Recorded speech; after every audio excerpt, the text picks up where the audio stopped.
Hey friends, welcome back to Guess What? Compliance Can Be Simple. I'm your host, Dr. Natasha Guess, and today's episode is focused around administrative compliance. It is one of the most misunderstood, anxiety producing parts of healthcare operations, especially for small and medium sized healthcare and wellness teams. This episode is educational and for compliance support only. It is not legal advice. Now, the perspectives shared here reflect common expectations from CMS, the Office of Inspector General, HIPAA administrative safeguards, and payer oversight practices. Now, I want to slow this conversation down because administrative compliance is rarely about wrongdoing. It is almost always about systems, visibility, and capacity. And I know that when you receive a notice and it's for administrative compliance, it triggers panic. Every practice I've worked with, it triggers panic. Every practice I've worked with, they have had the same issue. You get a notice from a payer, a portal, or a government agency, and most teams or most practices immediately assume something is wrong. The language is formal in the notice, the deadlines feel rigid, and the stakes feel high. CMS, for example, requires providers to maintain accurate enrollment information and to report changes within defined timeframes. That expectation exists whether you are actively billing Medicare or not. The Office of Inspector General reinforces this in its compliance program guidance. It emphasizes that administrative controls and accountability are foundational elements of an effective compliance program. But here's the gap. Most practices were never taught how to operationalize these expectations without creating fear. And that's why I'm here. So let me tell you what administrative reviews actually are. These reviews are primarily about confirmation. CMS, state agencies, and payers routinely verify ownership information, practice locations, billing authority, delegated functions, and vendor relationships. And the failure to respond to a notice usually does not signal fraud. It triggers system-level protections like payment holds or temporary deactivation because accuracy cannot be confirmed. And this is consistent across regulators.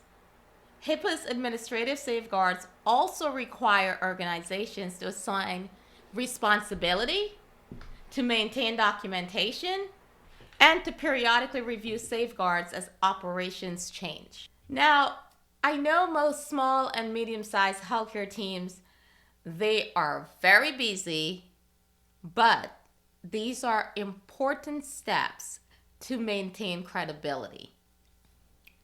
And I know that most compliance issues, they arise because practices grow organically. New vendors are added, your access expands, roles change, and then you have documentation that lives in multiple places. No one is assigned clear ownership of administrative accuracy, and this is not negligence, it is a structural drift. I've worked with a wellness practice in the past that received a routine payer request to confirm vendor access. They had their BAAs on file, but those agreements were not mapped to current workflows. Once we connected the BAAs to their actual EHR cases and access and their billing workflows, even their communication tools, the response became straightforward. For them, the issue was not missing paperwork, it was missing visibility. Another practice I know of received a revalidation notice, and they automatically assumed that it was an audit, Their fear of that audit, or what they thought was an audit, delayed their response. Now, in doing so, their payments were temporarily paused, not because of compliance, but because the system had no confirmation. And this scenario is incredibly common. I have seen it many times. Now, let me ask you, if you were asked today to confirm ownership, to confirm your vendor access, or your enrollment details, could you do so without scrambling? If not, the issue is not your integrity. It is the absence of a system that supports administrative compliance. CMS expects accuracy and timely reporting. OIG expects oversight and accountability. How does regulatory expectations translate into operations? CMS expects accuracy and timely reporting. OIG expects oversight and accountability. And HIPAA expects administrative safeguards that evolve over time. Payers expect responsiveness. These expectations converge around visibility, documentation, and ownership. And they do not require perfection. Now let's talk about sustainable compliance and what it looks like. Sustainable administrative compliance means that you're assigning ownership, you are tracking deadlines, you are updating records when changes occur, and you are centralizing your documents. When these systems exist for your practice, administrative compliance stops feeling reactive. Let's ask yourself this question. Where does administrative compliance currently live in your practice? Is it assigned? Is it documented? Or does it surface only when a notice arrives?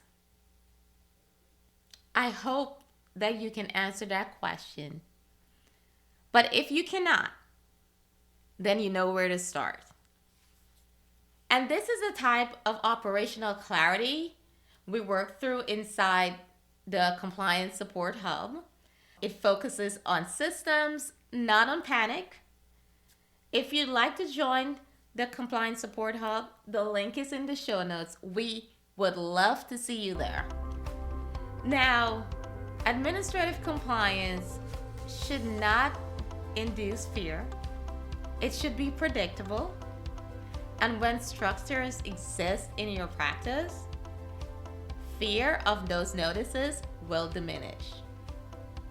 Until next time, keep it simple, keep it compliant, and take care of yourselves and your team.